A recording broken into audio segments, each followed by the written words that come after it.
is the DallasCowboys.com Draft Show. Your war room for insider news and draft analysis from deep within the confines of Cowboys headquarters at the Star in Frisco.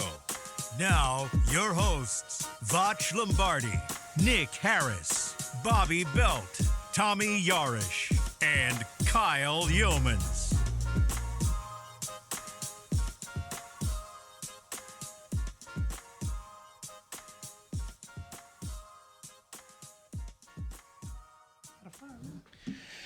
Today is Tuesday, January 13th, and you want to hear something that stressed me out whenever I put the rundown together? Hundo. Today we are 100 days away from the NFL Draft in Pittsburgh, Pennsylvania. Welcome into the Draft Show presented by Miller Lite with Vach Lombardi, Nick Harris. We've got Tommy Yarish with Chris Beam in the back. I'm Kyle Yeomans. So glad you're with us. 100 days away. Boy, did that happen quick. Yeah. Here we are, man. Let's get it. It is officially draft season. The first week of the off season always feels like, it still feels like football season. We got wild card weekend. Then, at least how this franchise has conformed me to think over the last couple of years. Once you get into the divisional week, you're like, man, it is draft season. We're officially here. Yeah. And we're 2 weeks away from the Senior Bowl, which we'll be out at the Senior Bowl. We'll have plenty of interviews with players and coaches and front office personnel from out there in Mobile, Alabama. We're booking our combine travel very soon, so that'll be really fun. Cowboys travel agent Kyle Yeomans. I'm trying my best, man. I'm trying to pull everybody together because everybody's still super distracted with the playoffs and with the Super Bowl coming up and with all this other random stuff. I'm like, guys, can we just focus on the combine? Can we just get to Indianapolis again? I'm excited about it. Yeah, it's going to be a lot of fun. Tommy's going to be out there trying to get Vach to come out. I ain't going to that, man. I'll work here. I'll do a little something at the crib, man. I ain't finna just go out there and try with y'all, man. But when y'all get back, dude, once you have a St. Elmo's shrimp cocktail, it'll change your opinion on Indianapolis real quick. It changes your whole life. You can't sway me with pleasantries, Kyle. It's a pleasantry. I didn't have a single sinus issue for a full year after my first one. So you got to re-up it. That was something. Yeah. There's a Southern soul food spot in Indianapolis, which I know doesn't sound great on the surface, but I took Tommy there last year. Unbelievable. Country Kitchen. Pretty solid? The St. Elmo's Country Kitchen. It happens every time I go to Indy. Okay. Country Kitchen happened 3 times last year. Wow. Yeah, it did. And it should have been 4. Yeah, shout out to Nicole Hutchison. She recommended it to me a couple years ago. We went, and it was incredible. Fire. Part of how Nick outlined so eloquently a moment ago that it is draft season now is now we know who the Cowboys or where the Cowboys are going to be picking in the first round. We knew it was already the 12th overall pick. That's the Cowboys selection that was locked in place at the end of the regular season. But thank you, Chicago Bears, who come from behind and defeat the Green Bay Packers in the wild card round to get the job done, taking down the Packers. Thank you, Caleb Williams. Thank you, Ben Johnson. Thank you, everybody. Bear down, because now the Cowboys select at pick 20 in the upcoming NFL Draft, which is way better than the alternative, because if the Packers win that game, the best they could pick, Nick, I believe, was 25? Correct. At that point. So the Bears do you a huge favor. Now you pick at 12, you pick at 20. And Nick, I know we were having some off-air conversations this week. This is a big win for Dallas overall, not necessarily because of just the draft capital that's there, but the draft capital that could possibly move around a little bit. Yeah, and the Packers were 9-3-1 at one point, and they lose their last 5, and the Cowboys end up with this 20th pick. But yeah, what we were talking about is, I know we've had a lot of conversations about, hey, that pick in the 20s, do you trade that one back and pick up some draft capital on day 2? That is certainly an option, and now that you are pick 20, you have even more value there to even stay in the first round and pick up a second-round pick or a third-round pick, depending on how it shakes out. Who's to say you don't trade back from 12? What if there's an opportunity, you're sitting there at 12 and, you got Jordan Tyson still on the board, or maybe maybe Ty Simpson has an awesome draft process and one of these quarterback needy teams want to jump up and grab a guy like that. And there's still quite a bit of defensive guys on the board, and you're sitting there and you're like, okay, hey, Tampa Bay, you want this receiver. Hey, Indianapolis, Jets, you want this receiver. We'll trade back to 16 and, you give us a second-round pick or give us a third-round pick if you're sitting there in the Cowboys war room. So I am fascinated to see, what these trade-back conversations end up looking like between now and 100 days from now, because I think it's going to be, just as much centered around 12 as it should be around 20. I don't want to trade back at all, man. I want to stay put. I want to get the two best possible dudes I can find. I think you don't want to get too cute. And so let's say this: there's a short list of names at 12 that I'm not moving from. I don't even think those guys even be there, right? You have names like that? What are some of the names? Oh, sir, we're talking about the safety, Caleb Downs. He probably won't be there, but you never know. From where? From Ohio State. Teams suck at drafting. Let me just say that first. So Ruben Bain, I think, could fall to you. Some team be like, oh, well, his arms are short. I'm not moving away from Miami. Pass rush from Miami.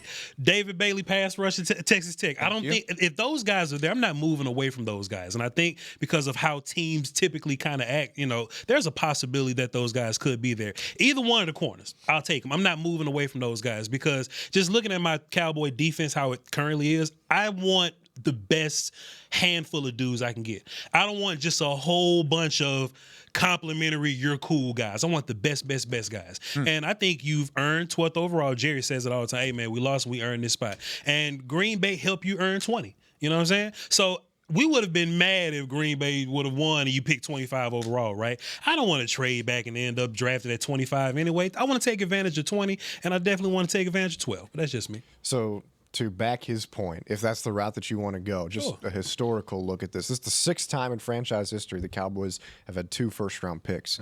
In 2 of those instances, they've drafted a Hall of Fame player with that first pick. It was DeMarcus Ware in 2005. They picked Marcus Spears next. And then Randy White in 1975. They picked Thomas Henderson next. They've also picked Ed Tall-Jones, Russell Maryland, Alvin Harper, Kevin Smith with some of those first-round picks. So that goes to show you that, you can find 2 really good players that can completely change your landscape of your defense. I mean, if you get a DeMarcus Ware and Marcus Spears, I don't know if there are those kind of caliber players in this draft class based on what I've watched so far. But if you get 2 difference makers for your defense in that first round, I think you can come out of there pretty happy with a couple of pieces to build around depending on what you did in free agency to kind of build off of that. And how sick would you be if we'll trade back from D. Ware and get Sean Merriman or something? You know what I mean? And look, no disrespect to Sean Merriman, man. Sean Merriman had a cool little career, man, but you passed on D. Ware. You know what I mean? So I want to get the best possible guys I can get. I agree 100% with you. But if your guy... 100%? 100%, I do. I do agree with you 100% here. However, if Caleb Downs is not there, if Ruben Bain is not there, you know, the guys that you would love to get at 12, who's to say you couldn't trade back to, let's say 15, and you'll pick up the Buccaneers' 3rd-round pick. Let's say you're at 20. You trade back to 25 and pick up the Bears' 3rd-round pick. You have 2 third-round picks to work with, and you still have 15 and 25 at the end of the day. You still have 2 first-round picks. You still have a top 15 pick at the end of the day, and you probably still get a high-quality defensive player there at 15. Now I'm just throwing noodles at the wall because you'd be trading back twice in this scenario. Yeah. But I throw that out there to say I think there's going to be opportunities to make some things shake. However, I'm with you. If Caleb Downs is there at 12, like I said, pick the guy. I'm sprinting to the card. But if he's not there, and if Ruben Bain's not there, I'm maybe looking around, taking some calls, fielding some interest. I feel like we have this conversation usually a little bit later, like post-combine, but since we're 100 days out, I just want to throw it out there. This is a draft that the more I dive into it and the more that I watch a lot of the top echelon guys or should be top echelon guys, the more I see only 13, 14, 15 first-round grades. I agree. It's going to be a lower year in terms of first-round grades, not normally the 18 to 22 that we're used to seeing in terms of a specific draft class. So if you are trading out of that 12th overall pick, you are trading away from an opportunity to grab a first-round graded player on your board, unless you get to the point where you're at 11 or 12 and you're on the clock and there's 15 guys, or not 15, but let's say there's 5 guys still on your board, then you can still trade back. So a lot of this is scenario driven, in my opinion, on what you would do with the first pick. The second pick, you can sit there at 20 and say, it's likely we will not get a chance at a number 1 graded, a first round graded draft player at 20. Yeah. So maybe prior to the draft where it's not as scenario driven, you can pick up some selections by moving back with that 20th pick. And that's the conversation we've had initially. Because you have 12, you kind of keep that there. I think it's more likely you move 20 more than you would move 12. Let me play into that thought process for a minute too, because let's say it's Detroit and they're sitting at 17, you're sitting at 12. Yeah. And Detroit's calling you saying, hey, I want to come up and grab, I don't know, pick whoever. I want to grab this guy. And you know that falling back to 17 everyone pretty much knows falling back to 17 that you're not going to have a first round graded player. You can throw that. You can mention that on the phone. Hey guys, you guys have as many first round guys as we do. I would imagine we're gonna tax you on this a little bit. Sure. Maybe you pick up a late 2 or something like that. So I think there's scenarios here, especially because teams get desperate in this first round to go up and grab a player. Look at Atlanta last year. They gave up a first round pick this year to go up and get James Pierce at like 26. There are going to be opportunities, I think, for this team to be able to have the same type of fortune. And the really interesting thing, and he kind of goes for every draft, but what are quarterback needy teams going to do? Because Fernando Mendoza, I think it's safe to say he's going to the Raiders at 1 as it stands right now, barring something unforeseen. But aside from that, is there a team out there that says, if he declares, man, I really love Ty Simpson from Alabama, or man, I love Dante Moore from Oregon, I think we can bang on his upside here. But is there going to be a team aside from Vegas at 1 that wants to do that? Because if that happens, then you knock everybody else down a pick. So does that mean that Caleb Downs ends up slipping to you, or David Bailey slips to you? I don't think so. But it's still something that we're going to have to monitor throughout this process, because Vach, what's your key phrase? Teams suck at drafting time. There you go. So if that ends up being the case, somebody reaches for a quarterback or just wants a quarterback in general, maybe an offensive player, another defensive player that we're not talking about, who knows who can slip to you. But at the same time, you can't bank on the strategy of, okay, we think people are going to reach for X, Y, and Z unless it's fairly definitive, and then you're kind of stuck between a rock and a hard place when you're on the clock. Tommy, you just said it on accident. I think we have to get ready for it, just us as draft guys. We have to get ready for the idea that the best wide receiver could be there, or one of the better tackles, or whatever wide receiver or tackle or running back could be there, may grade higher than whatever edge we got available, or whatever, I don't see it, but whatever corner that we have available. So I think we have to be ready for that good old conversation of what's more important, CeeDee Lamb or Caleb Chason and 2 more picks. You know what I'm saying? I think we have to get ready to have that conversation. Now of course, I'm not just, I got a lot of faith in some of these edges, further down the list or whatever. But I'm just saying, if we like Carnell Tate enough, the wide receiver from Ohio State, love him. I love him to pieces, Nick Harris. And you tag George Pickens, and we don't know if GP gonna be here in 2027. I think you have to be responsible and be like, hey, bro, we got to have a conversation about wide receiver. Or Jeremiah Love, running back Notre Dame. We got to have a conversation about these guys. And it's a bunch of anti-running back people that's around that's having a conversation, but I was taught not to window dress the board, and if it's Jeremiah Love, in which I'll have him much higher than I'll have Cassius Falk or something. I need Cassius. I love Cassius. Jeremiah's higher. You know what I'm saying? So if I'm at 12, I might take the damn running back at 12, and I got to be ready to have that conversation. I want to marry the conversation that you're having with the conversation that we had initially, because is it window dressing your board if you get to that situation and the highest graded player on your board is an offensive graded player, whether it's wide receiver, offensive tackle, wherever it may be. Sure. And he stepped down a little bit and you've got your highest graded defensive player. Instead of just jumping tags and picking the defensive player because of need, would that be another scenario where we could see Dallas talk trade?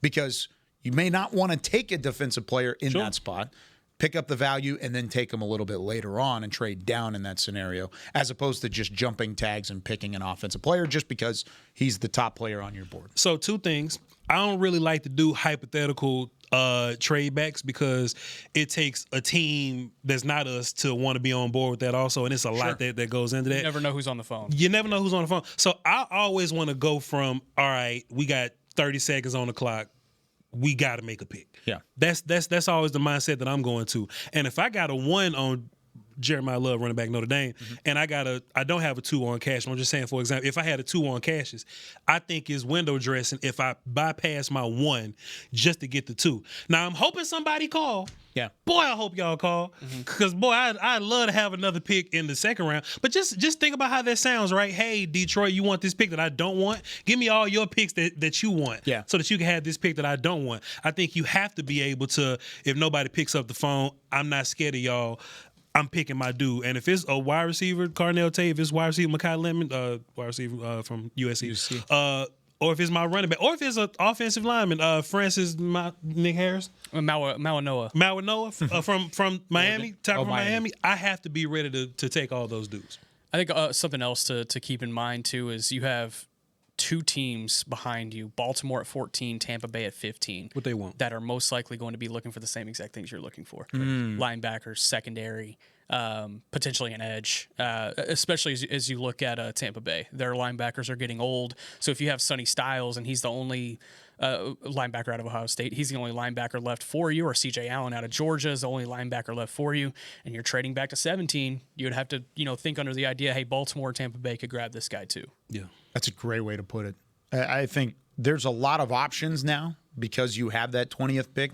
It's completely different than if you were picking at 25 and above. Sure. And to be completely honest, when the trade was happening with Micah Parsons, I think we all looked at it and said, that's probably going to be a pick that's 25 or above. Absolutely. And now we're looking at it at 20, and you have some options to either stick and pick 12 and 20 and just get 2 dudes that you feel really confident in and shore up whatever side of the football that you feel is best in that moment. Because I don't want to, like I said earlier, I don't want to window dress my board, but I'm open to dealing if the deal is enough to pick up some of that value. Just looking at names, I think corner and wide receiver and running back going to be the best player on the board for you. If I had to guess, if teams do the right thing, they passed on D-Ware too, Tommy. You know what I'm saying? Yeah. But if teams do the right thing, I think the best players that are going to be there are going to be probably 2 corners, 2 receivers, maybe 1 offensive tackle and a running back. And I think you just had to be ready for that.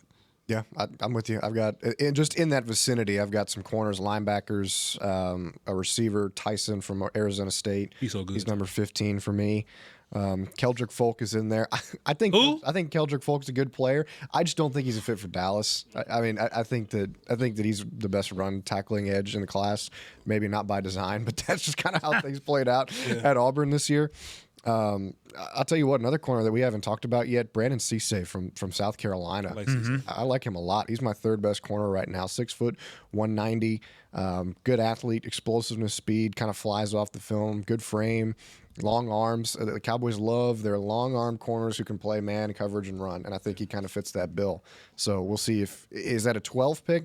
I don't know. I would probably lean towards 20 with him, but that might be a guy where if we play out one of these scenarios and trade back a little bit, I think that could work out for you. Absolutely. There's a corner I was watching the other day. What a name is? Avion Terrell. What school? Is it Terrell or Terrell? Both. I don't know. Terrell. I think it's Terrell. AJ Terrell's brother. Corner from Clemson. If Dallas, and this is all going back to what Jerry Jones said post press conference last week, when he said the nickel spot hurt us a lot. A lot of conversations about that nickel corner spot. Could that be a spot where they use a first-round pick? Because he's 5'11", played on the boundary at Clemson, but he could play inside as well in the NFL level. And I think he's one of those guys that you would want to know who your defensive coordinator is first, because he needs to press. He needs to be up on the line of scrimmage. Have you watched him at all, and would that be a possibility? Just nickel in general. I'm going to defer to Tommy here because he asked me about him a couple days ago, so I know he's fresh on the mind. Yeah. I got another nickel for you when you're done, though, and I think could work in the first round. Perfect. Yeah, I don't know. I might need to watch him back again. I wasn't really wowed the first time. I think He's a good player. Yeah. I have him in the 3rd round. I don't think he's a bad player. A 3rd round grade? Yeah, I think he's a good zone cover corner. He's got fluid hips, good instincts, keeps his eyes on the quarterback, gets to the ball quickly when it's in his area. This past year, I think he did really well as a blitzer, had 3 sacks, as a knock for forcing the ball free, had 5 forced fumbles this year. What worries me is when he's in man, he can kind of get beat on the top of some of these routes, and he doesn't have the best size or closing speed for those kinds of things. But if you're asking him to move in the slot and kind of go east and west, I think he can work for you there. The bigger question for the Cowboys specifically is, what do you do with Deron Bland? Yeah. You have to be definitive of, okay, do you want Deron Bland in the slot or do you want him on the outside? And once you make that decision, I think that opens a lot more for you. But Terrell, I was hoping, I'll be honest, I was hoping to see a little bit more. Again, I'm not saying he's a bad player, but that's going to be an interesting study of, what long-term projection do you see with him? Only 21 years old at the draft, so pretty young.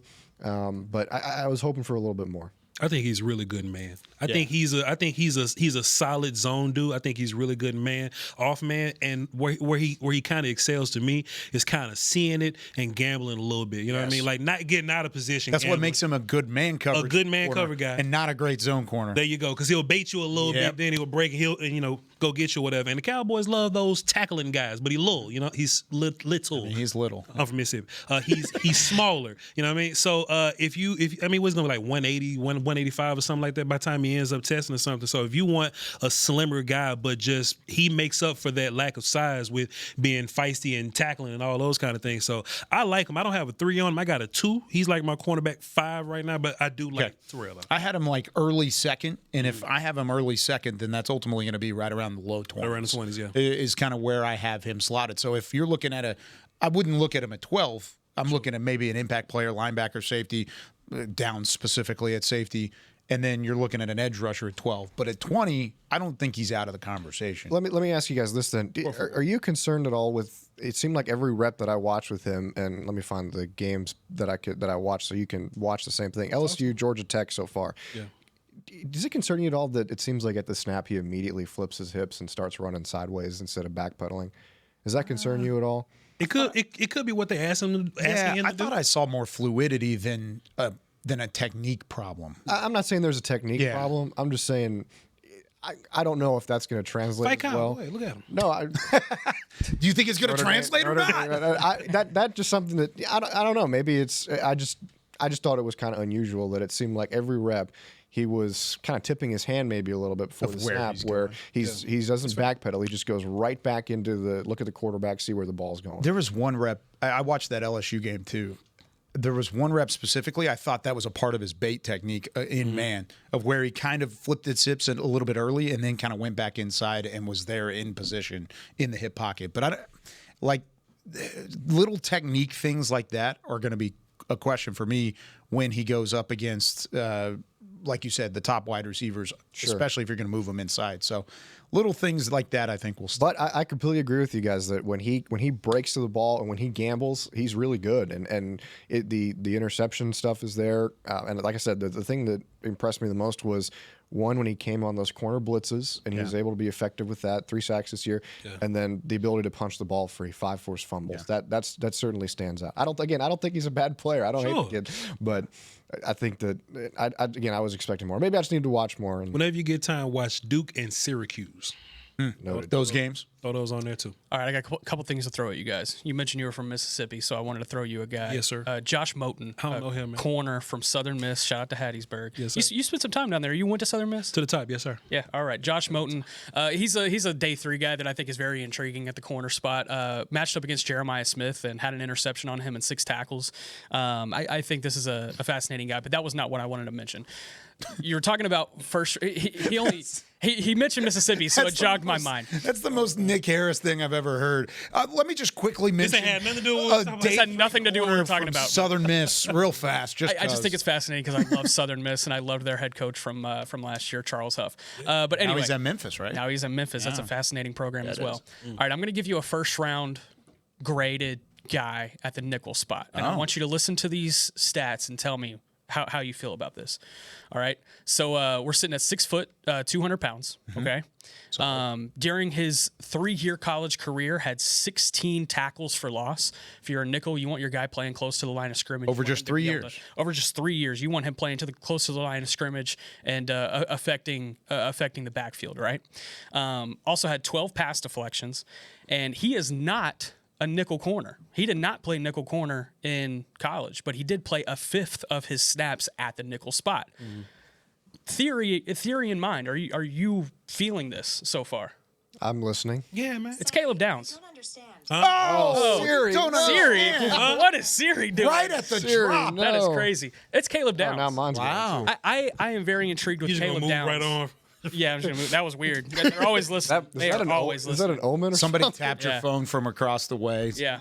Somebody else in the NFL is listening to the show, and they're like, Like that. "Are they going to put Caleb Downs at nickel?" I like the idea of Caleb Downs at nickel. Not permanently, but this is a guy that I think you can play anywhere in the secondary. Yeah. Whether you're playing him at safety, whether you're playing him at nickel. I think initially, first year, you put this guy at the nickel spot, he's going to affect the backfield. He's going to give you physical coverage inside. He can match up against any style receiver. You could put him up against a tight end, too, because he's got experience doing that at Ohio State.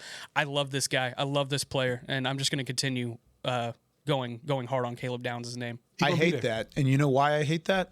Because I love that idea. And if I love that idea, that means there's 11 other teams in front of the Cowboys that also might love that idea. But Kyle, and let me tell you something. that just if one of the things about downs and the teams sucking and drafting that Botch just talked about, with all of that, one of the things that could help them suck at drafting is the fact that they label him as a safety, and that the safety position is not valued enough to go top 11 in the draft. However, if they start labeling him as a corner or a possible flex guy back and forth, does that increase his value even more so than what it already sits Souped at? up Brian Branch, man. Yeah, he can play anywhere. I would play him at quarterback if I could. He's the smartest player on the field. He did play some quarterback in high school. There you go. Of course he did. Of course, Nick knew that. Just ready. Just What were you gonna say, Vach? man, I forgot what was talking about. What's talking about? Caleb Brown's going to nickel. So him playing nickel. I love that Nick Harris. 100%. I agree with that. However, I wouldn't trust him versus those like quick, small, shifty cats. But like versus big slot guys, I love him versus big slot guys. I love him versus running backs. I love him versus tight ends. Tight ends that's not on the line of scrimmage. I just be wary about playing them at nickel all the time. But I love what you're saying. That's all I had on that, Kyle. We have all these compact slots that are starting to flutter into the NFL. Amon-Ra St. Brown has really opened up the floodgates for these guys. Yeah. This is a guy you want matched up on, though. Oh man, that would Although be I will say I nasty. did like Reddy Stewart last year, but anyway. Just for the record. For the record. Didn't go to Southern Miss, but Shouts just out to wanna Reddy. throw it out Reddy there. can leave if we got Kelly Cook. With all due respect. No disrespect, man. All right. When we come back on the draft show, it's time for Twitter on the 20. We're going to keep it defensive heavy on this episode across the board, and then we'll flip it to the offensive side later on. We're going to talk about the quarterbacks in this draft and what that could do in terms of the overarching interests from some of these playmakers on the offensive side of the ball. When we come back with more of the draft show right after this. Yeah. Life is a workout, and Smoothie King is here to help you power through. Whether you're maxing out overhead presses, pushing through chest flies, or being the hero your golden retriever needs to carry them over that scary bridge, Smoothie King has the fuel to help you go all out. Build muscle and boost your recovery with 45 grams of protein, 0 grams of added sugar, and delicious customizable ingredients in the Gladiator Smoothie. Available in chocolate, strawberry, and vanilla. Only at Smoothie King. I'm Dak Prescott, quarterback of the Dallas Cowboys. And they snap it to Prescott, who looks right. It's not there. He escapes left. He'll run for a first down. Just like football, when it comes to crypto, it's important to have a team you can trust. With blockchain.com, I know I'm in good hands. Since 2011, they've been trusted by millions around the world to buy, sell, and trade cryptocurrency. Prescott's going to run this himself. Run it up the middle, and he scores. Whether you're new to crypto or an active trader, they've got you covered. What are you waiting for? Get started at blockchain.com. Star Sports Tours is the only official fan travel partner of the Dallas Cowboys, offering exclusive game weekend travel packages with pre-game sideline access and photo ops with current players, cheerleaders, and Cowboy legends. You want to stay at a team hotel, attend the best tailgate party in Texas, tour the Star, and talk X's and O's with me, Everson Walls? With Star Sports Tours, you can. Visit cowboystravel.com to book your travel package today. How about them Cowboys? And how about them Jimmy Dean breakfast bowls? Keep your game day celebrations going with real eggs, potatoes, cheese, and our savory Jimmy Dean sausage. And with 22 grams of protein per serving, you'll have enough energy to power you from early morning to the final whistle. The no-hassle, ready-in-minutes prep makes it easy. Just heat, eat, and cheer on those Cowboys. Get yours today. Jimmy Dean brand is proud to be the official protein of the Dallas Cowboys. This is the DallasCowboys.com Draft Show. Back here on on the draft show presented by Miller Lite, the only beer of the Dallas Cowboys. That's harder for me to do on Tuesdays. I got back-to-back shows, man. That's tough. The most action-packed motorsports experience in the world returns to Arlington. Head to AT&T Stadium on Saturday, February 14th for Monster Jam. Get ready to cheer, scream, and be amazed as massive monster trucks take over Arlington. Tickets are on sale now at SeatGeek.com, the official ticketing partner of AT&T Stadium. You going to Monster Jam?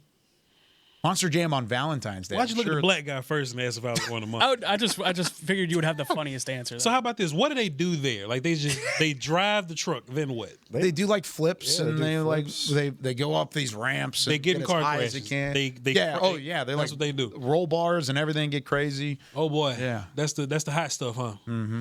After they flip, then what?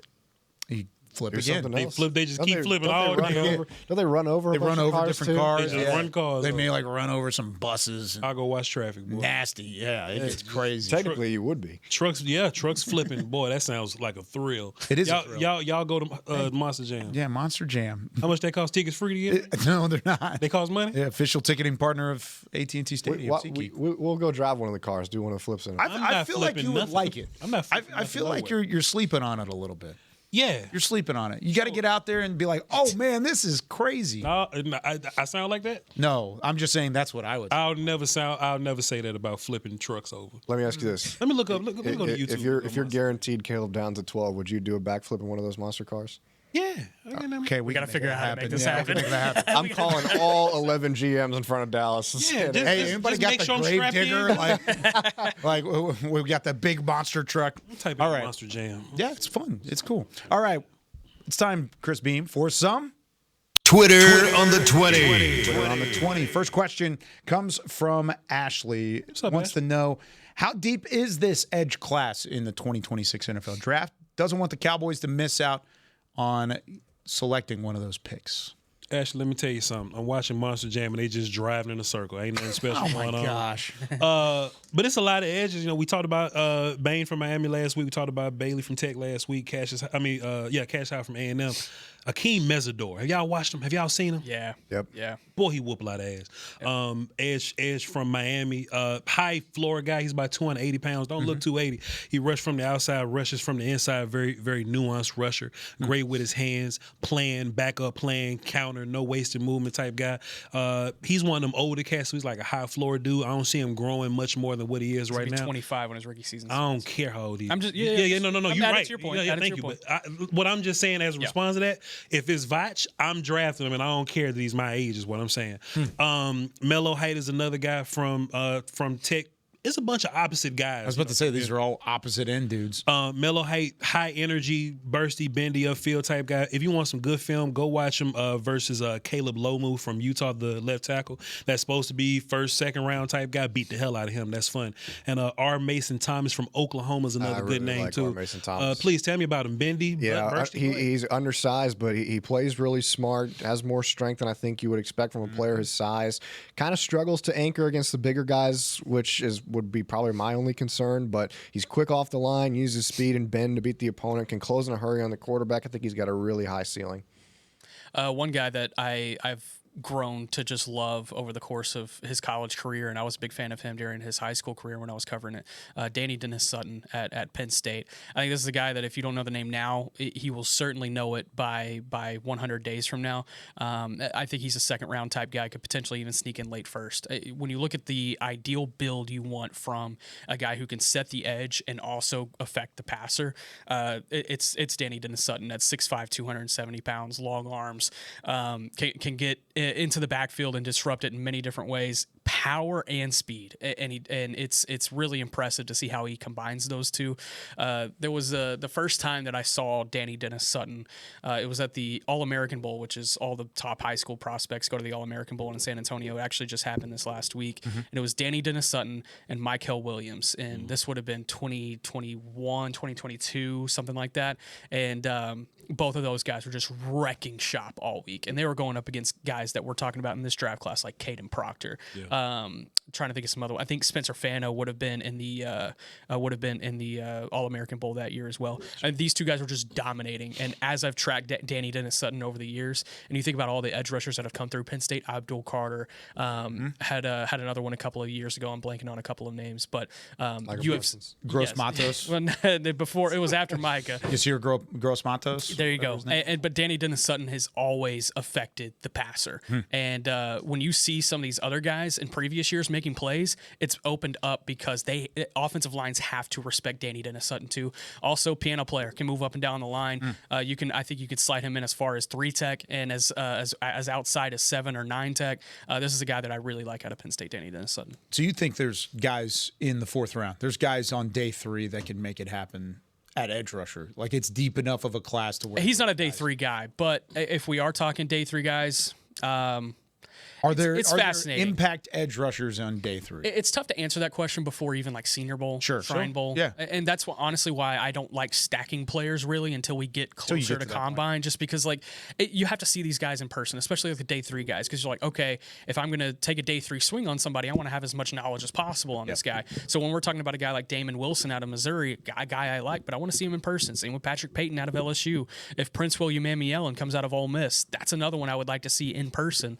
There's going to be some fascinating ones. Kenyatta Jackson out of Ohio State, Anto Saka out of Northwestern. These are a lot of guys that I want to see in person.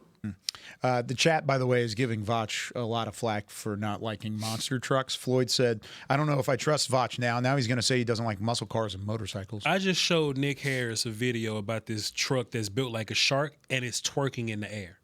The damn truck is twerking in the air. This is my. How is that favorite. not crazy? Hold on, Kyle. The truck is twerking. It's awesome. The truck is twerking in the air. Tell me that's not cool. No, it's cool. That's great. What are you talking about? I don't know what you're. The truck twerking in the air. You're a mess. That's perfect. All right.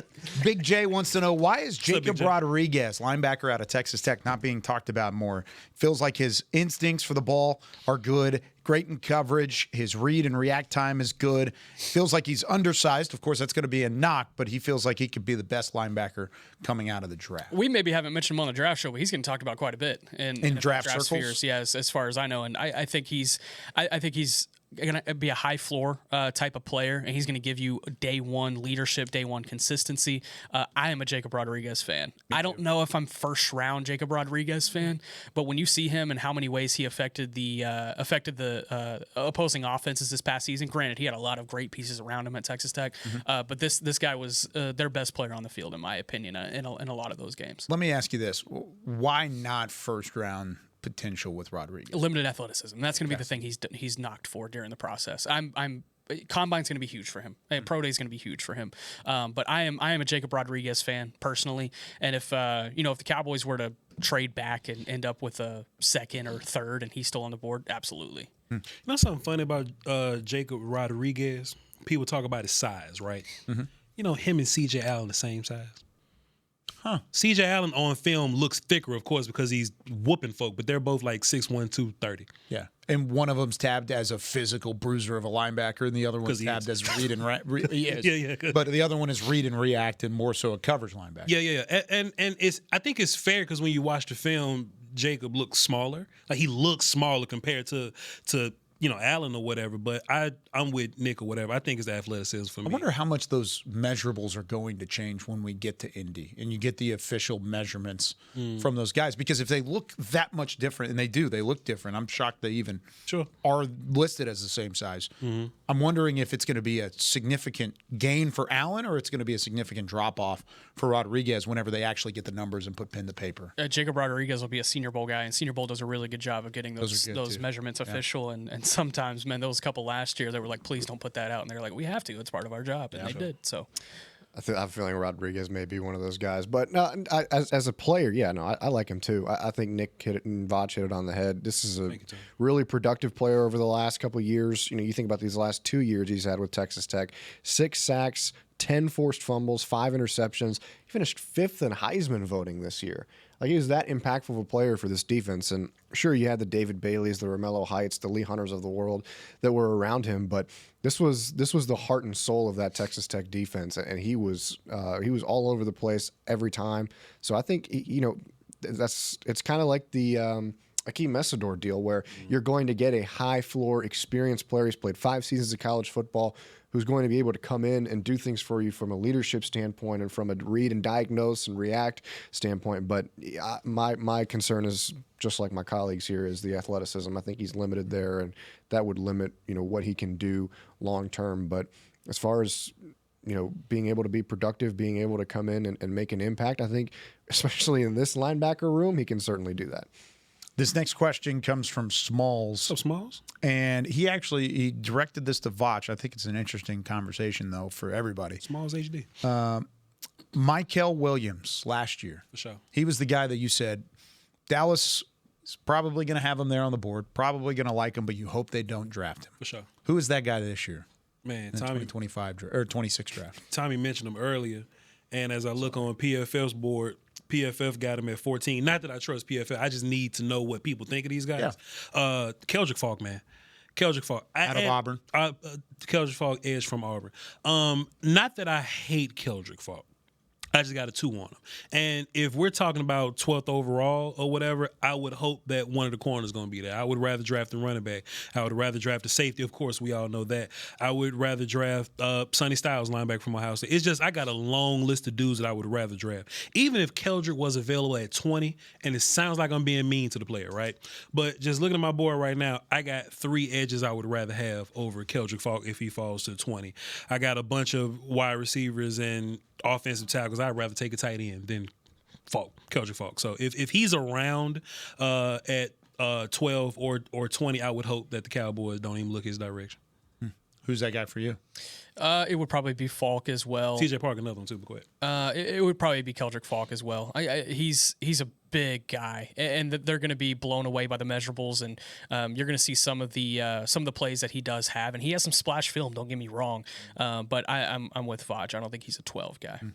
Yeah, 3 for 3. Keldrick Falk is it's similar in like, you know, in the measurables and things like that, and the fact that he'll be 20 years old at the draft, so he'll be one of the younger players. Teams will like that, but again, I like the guy. I have a 2 on him too, but there are guys above him that I think would benefit Dallas more. And again, I think this year the run game stuff that he was able to do and the length that he has on that side of things, the ability to set the edge, I think stood out more to me than anything pass rush wise. I think the production mirrors that, so that's what kind of scares me with Falk. Do y'all think Cowboys are looking for edge or they're looking for pass rusher when they're going into this thing? That's a good question. It's a good way to decipher it. Yes. You know what I'm saying? Yeah, because I think that's why look, if you're taking an edge, and that's why I mentioned in the last show, I'm not sure if there's a top 10 worthy edge in this class. There's going to be edges drafted in the top 10. I think people maybe got my comment wrong the other day. Yeah. There are going to be edges that should be drafted in the top 10. And they will. I don't think there's top 10 worthy edges in this class because I don't know if there's a complete edge out there who checks all the boxes. And if I'm drafting an edge top 10, I want him to check all the boxes. Yeah. But you have to be able to, be able to have concessions with the certain negatives that some of these guys have, whether it be a Ruben Banner or a David Bailey. Just in Cowboy land, I think you're going to be so heavy at the tackle spot, D-tackle spot. I think you can afford to have like a lighter edge or lighter edges or whatever, especially if you're going out here in these 5-man fronts or your next coordinator might run 3-4 type stuff. I think it's cool to have like a smaller guy because, Donovan Ezaraku is 220 apparently. We all kind of saw that. But would that make you go, all right, well, we got a small guy. Would you really want another small guy like on the other side of that? And my answer is yes, because you got humongous humans and Quinn Williams, Kenny Clark, and Osa in the middle. Yeah, it kind of gives you some flexibility there that you've never had in the past. We've never sat here as a draft show, at least since we all joined the draft show, and said, wow, Cowboys are set on the interior defensive line enough to where you can kind of draft whatever flexibility you want outside.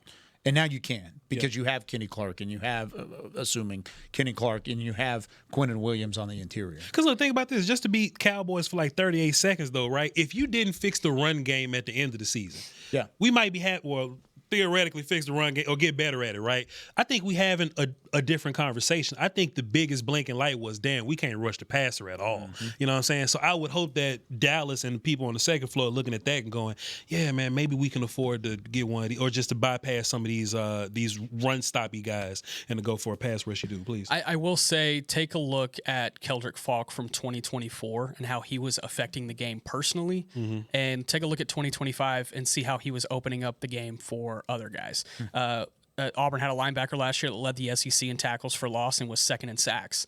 And that guy's 5'11", and he was getting into the backfield. Like day 3 too, right? No, I'm talking this season. He's still got another year.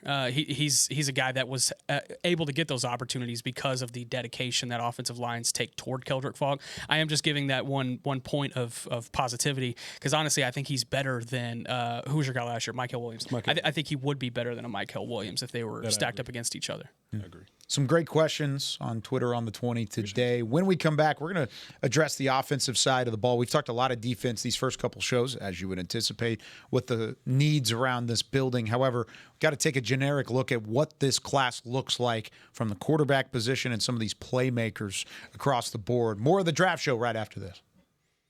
Cowboys fans, when it comes to navigating the ever-changing world of tax, your business needs a partner it can trust to tackle even your biggest tax challenges. Ryan is the largest firm in the world dedicated exclusively to business taxes. Our team of tax professionals has local expertise in all areas of tax and can help you uncover savings opportunities you didn't know you had. Learn more about how Ryan can improve your overall corporate tax performance by visiting Ryan.com. Ryan, the official tax partner of the Dallas Cowboys.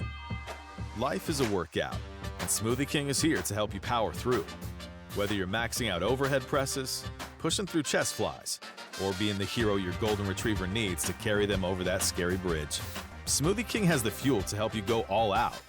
Build muscle and boost your recovery with 45 grams of protein, 0 grams of added sugar, and delicious customizable ingredients in the Gladiator Smoothie. Available in chocolate, strawberry, and vanilla.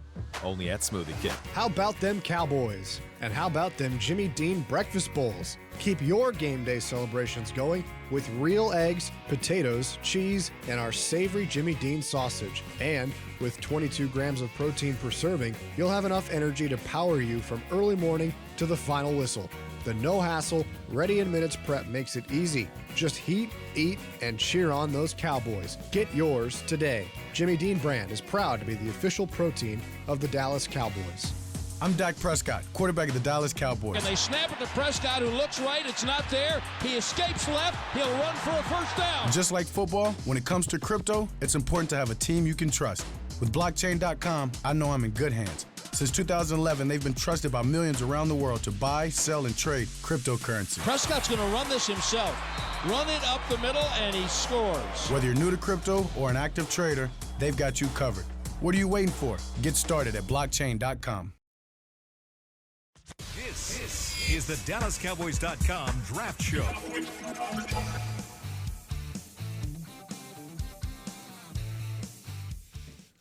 Get a behind-the-scenes look at the home of the Dallas Cowboys and Monster Jam. With tours of AT&T Stadium presented by SeatGeek, check out the locker rooms, playing fields, contemporary art collection, and a whole lot more. Don't miss the Meet and Greet Jerry Jones interactive set experience as well. Get your tickets today at attstadium.com/tours. I know Vach would love it just because it's right where Monster Jam happens. So let me just say this about Monster Jam in further context, right? Mm-hmm, sure. I was born in 92. Yep. So when I was a kid, my fault, Nick. I was born in 92. So when I was a kid, there was this show that was out, Robot Wars. I know you remember. Y'all probably too young. If the trucks fight each other, like if they fighting each other, and they had like flamethrowers attached to them and big shovels and like picks to like tear up the other truck, that'll make Monster Jam hard as hell. They may do that. I don't know. But right now, I just see trucks twerking, flipping, and doing jumps. I don't see nothing else. Handstand twerking. The trucks twerking is hilarious. I showed Nick. You know how it is when they go upside down their hands. Yeah, I know exactly what you're talking about. They fight. You know exactly. Nick know exactly what I'm talking about. The truck was doing Why does Nick know? Huh? Because Nick is melanated in his spirit. I tell this story all the time. When I first met Kyle, I shook Kyle's hand, and I shook Tommy's hand, and I went to go shake Nick's hand. Nick said, "No, I'm good," and he insisted that it was a Key and Peele skit. Of course it is. No. But it's like the Key and Peele thing was, hey, I have a relationship where I professionally handshake you, and I have a relationship with y'all where I dap you. I thought Nick was rough. Hello. Nick was like, nah, bro. No. He refused to professional shake. He went, nah, bro. And I was confused. And then he snapped at the end. And I was like, I'd be damn, Nick. So it's different. I did it with Tommy, too. You dapped Tommy? First time we met. I think he shook my hand. What'd he do? What'd he do? Tommy, how'd you respond? This was like 8 years ago. Snap and everything. See, Tommy don't. Stadium. See, Tommy, you don't understand. When somebody surprise you with a dap, a firm dap, and a snap, it's a different thing. So there's no wonder why you like the soul food spot in the Yami. All right. And that and that one tweet that kind of blew up on yours last year. We all knew. We all knew, Nick. So there you go. Yep. We all knew. I'm glad we're back here again. 100 days away from I'm going to get us fired, bro. I'm going to get us fired. I don't care. You tried to in the break already. That's different. Yeah, that's different. All right, let's get into the offense. When it comes to the quarterback position, everybody wants quarterbacks to go in front of Dallas. You want every quarterback possible to go from 1 to 11 right before the Cowboys pick at 12. this doesn't seem like a draft where that could be possible. But let's talk about the top end quarterback talent. Nick, I'll let you start.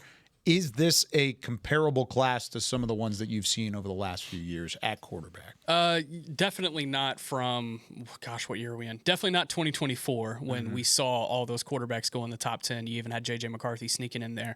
Yep. I think, however, you're going to see Fernando Mendoza in this top 10. And something to keep an eye on, this college football portal is Wild West right now, but there was a commitment yesterday that I think everybody should be keeping an eye on. Dylan Raiola, former quarterback at Nebraska, committed to Oregon. And this is a guy who had starting opportunities in the portal for a lot of money. Now, Oregon is reporting that, even if Dante Moore does go back for another year, Dylan Raiola is okay being his backup. I don't see how that's possible. Dylan Raiola hit the portal so that he could find a better development opportunity and be ready for the NFL next year. And so Dante Moore, I think the likelihood of him entering the draft is a lot higher. Granted, it has been a few days since Oregon season has ended and we haven't heard from Dante Moore, but I expect Dante Moore to enter the draft and be in that top 10 consideration. I'm a big Dante Moore guy myself, but that'll be a different conversation. Ty Simpson, I think, is going to be one of the more fascinating conversations we have as far as top 10, because some of his best stuff, absolutely. Yep. Some of his worst stuff, you're like, gosh, that might be a risk at the end of the day. Yeah. But I mentioned it in, I think I mentioned in our group chat yesterday. These quarterback needy teams, or I mentioned it on Twitter to Foots. Shout out to Foots. These quarterback needy teams would convince themselves to draft QB 5 top 10 if they had to talk enough, because teams do suck at drafting. They need a quarterback. These quarterback needy teams, oh my gosh, we have this number 7 overall pick. We need a quarterback. We have to take a quarterback here. It's happened so many times. J.J. McCarthy was a good example of that. I think that's where we start factoring in a guy like Ty Simpson, in my opinion. I think, yes, Simpson, I think, is the wild card in all this, because he's a guy, like you said, that you could. It's one of those guys we mentioned earlier in the show. If teams fall in love with the guy, there's nothing holding them back from picking him. J.J. McCarthy was an example of that. Michael Penix, I think, was an example of that for Atlanta. There's a couple different guys, I think, in this class that can do that. And I think maybe one, if teams really suck at drafting or really lean on recency bias, is Trinidad Chambliss from Ole Miss. Now, it's going to depend whether or not he gets reinstated and can play another year of college football. I think they're fighting a legal battle with the NCAA right now to see if he can do that after he got rejected initially. But is that a guy that people look at the Ohio State game, or was it Ohio State? No, it wasn't Miami. Talking the first round of? Yeah, Georgia. Thank you, Georgia. Yeah. Wow, that was awful. Sorry about that. Do they see that 3-play stretch where he's breaking tackles left and right, running around all over the place, turning his arm and hitting 50-yard throws? Is that something where teams are like, yeah, we feel like we can win with that? Or is, does somebody like Carson Beck enough from Miami? He's helped Miami out towards a national championship. You just never know with some of these quarterbacks and what teams are thinking of them. And again, I don't think those guys are worthy of top 10 picks or anything like that, but it just kind of depends on what teams think of these guys in their pre-draft evaluation processes. But certainly Simpson and Moore are the two biggest dominoes. And the other thing to consider with the Oregon situation is Dante Moore was kind of in the same situation as Raiola, where he was at UCLA, hit the transfer portal, went to Oregon, and basically took a year to develop and take that time behind Dylan Gabriel. Then he steps into the limelight, takes over as the starter. I'm not saying it's going to be the same thing, but it's not completely unheard of. The only difference with that, Moore was in year 2, Raiola's going into year 3. Right. So that's where I'm like, I don't see Raiola giving up year 3. Yeah. Is it even a possibility that Ty Simpson doesn't go into the draft? Because I know he's declared, but there's rumors out there that he's getting offers of $6.5 million in NIL to transfer. Yeah, that's not crazy. Yeah, that's not true. Yeah, okay, so I did cross-reference that thing. Yeah, I cross-referenced that. That is a premier agent going to work for another client. Okay. But I think Ty Simpson does end up in this class, and they have quarterbacks at Alabama that they are ready to start developing. Yeah, he would be. And but if there are only 2 surefire things in the first round, how does that play into guys like Garrett Nussmeier, who missed most of his senior season at LSU with an injury, but has shown some gunslinging mentality throughout the course of his career? Cade Klubnik did not play well this past year at Clemson, but I think the kid has potential. I do, and I would take a swing swing on him if he's still there in round 3 and I'm a quarterback needy team.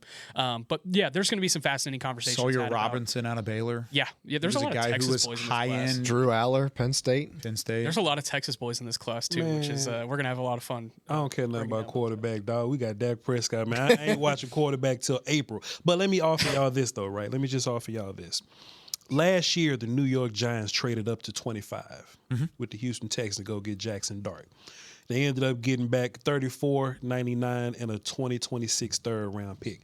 Is that like a haul that y'all quarterback tax? Earlier when we talking about, hey, I'll trade back. I don't know if I'd trade back for they want to come up and get some corner or something, right? I wouldn't trade back for that. But if you give me this, something similar to this, right? $34.99 and a next year's third, I think is then worth it. Like if a team is moving up to get a quarterback, and this is the Giants moving up at 25 to get a quarterback. So I don't know. Not even 12 and 20. 12 and I don't know what it looks like for down 20. So if somebody's trading up for a quarterback, then yeah, it's a little more interesting to me. You said 34?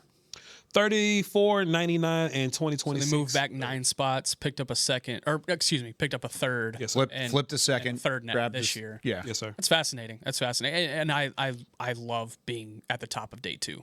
I think there's so much value, a lot of value in that. there. And there's a lot of time to field calls as well. Looking ahead of the Cowboys, ahead of 12, what are the quarterback needy teams? Las Vegas, yes. New York, yes. Would you classify Arizona in that category? I know they've got a kind of a question mark there, but I would say yes. Tennessee, no. New York, probably not. Cleveland, we could talk about. They should be. We could talk about Cleveland for sure. They're right back at it again, huh? For sure. Another year, another quarterback. For sure. So you could maybe throw them there. Washington, no. New Orleans, Washington, though. You think Jaden Daniels? I get it. I know he was banged up, but I don't think they'd move on from him. Do you not move on? I mean, they drafted Kirk Cousins the same year that they drafted Robert Griffin, right? But just do you think that there may be a conversation about recurring injury over there, or I'm just trying to? Nah, nothing. I think it's too early. Cool, move on. And they have Mariota as a backup too. Yeah. New Orleans, I know what Nick thinks. So does everybody else think? Yeah, I'm with them. Quarterback needy. I'm not sold. I'm not sold either. I think they are sold. They are sold. Yeah. Kansas City, no. Cincinnati, no. Miami, yes. Yeah, for sure. Potentially. I mean, well, it depends. That's how much do you teams. how much do you like Quinn Ewers? Would be the question for the new head coach. And all right, Texas. I think. Well, no, I'm just saying. The organization loves him. He has a good point. That's what I'm saying. Is how much do you believe in him? And what could be really interesting is if a certain head coach that worked with him in the offseason and maybe or maybe not coached here for a little bit ends up being one of their guys that they bring Double in. M? Double M. Mike McCarthy. Too bad Bobby's not here. So, I mean, Mike McCarthy got a job? He's got a couple of interviews. He's going to get one. Yeah, I think he will. He's going to ruin some team, dog. So that's 3, 4, 5 teams in front of Dallas. Maybe 6. 5, maybe 6. That would be on the verge, let's just say on the verge of taking a quarterback if the right value is there. So it's not out of the question that some of those names could sneak up into that category. We've seen it before. It's not out of the question, but my concern for Dallas would be, okay, if it's kind of a consensus deal where everybody says, yeah, this is probably a down year for quarterbacks, do they look at it and say, okay, we know we can wait and we don't need a guy. We don't need to use our first round pick on a guy. We know we can hold off until maybe the second or third. That's probably the most likely scenario. Yeah, that would be my thing. Is I think that there's unless they fall in love with a guy. But and those teams that we're talking about here, you know, the Miamis, the Clevelands, the not Tennessee, excuse me, the Arizonas, the Jets, like they have other areas of need where they could use a higher end player like a Caleb Downs or an Arvell Reese that can fix a lot of different things for them and then hold off and wait for a quarterback later on. All right, so as we sit 100 days out right now, how many quarterbacks go ahead of Dallas at 12? 3. 3? I don't care about no quarterback. I know you're I'll watch them in April. You're on your phone. Like, you're like, we're talking quarterback. Oh, yeah. Checking out today. I'm thinking 2 and a possible, Kyle. That's what I'm thinking. 2. Okay. 2. And a possible. Kind of, 2 and a possible is a good way to put it. Nick knows exactly what that means. All right. Don't you, Nick? I actually don't. You didn't make line me out. But go ahead. All right. That's going to do it for us here on the Draft Show. That's the end of the show. Yeah. Okay. Thanks, Fod, for joining us. Appreciate you, man. No problem, Kyle. No problem. I'm glad you were here. I'll be back Thursday. So. Yes, we will. We will be back Thursday, 11 a.m. Central Time. Hope to have everybody back in the building for that one as we are 100 days out from the NFL Draft. For Voch Lombardi, Nick Harris, Tommy Yarish, Chris Beam in the back, I'm Kyle Yeoman saying so long from the Draft Show. See you on Thursday. This has been a production of DallasCowboys.com and the Dallas Cowboys Football Club. How about this, Cowboys? Yeah!